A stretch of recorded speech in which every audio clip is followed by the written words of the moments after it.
Sembla que t'estic llegint el diari i quan acabes me l'ofereixes, però jo et mirava les mans. Cites cegues.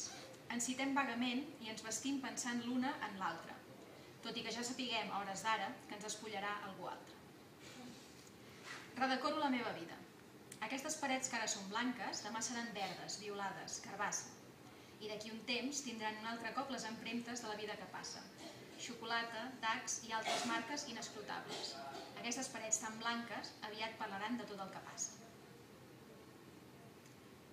I ara ja l'últim perquè ja no m'he dit més. Sobre rodes. P té una moto grossa, potent, i li agrada conduir-la amb energia. Jo m'agafo fort a la seva cintura per no caure. La de D és bufona i la condueix amb suavitat. No m'hi agafo gaire perquè no hi ha excusa. M té una tartana que no se sap mai si arribarà a port i va tan a poc que tenim grans converses de casc a casc. A ell l'abraço fort i el sento respirar. Per sort, no cal excusa.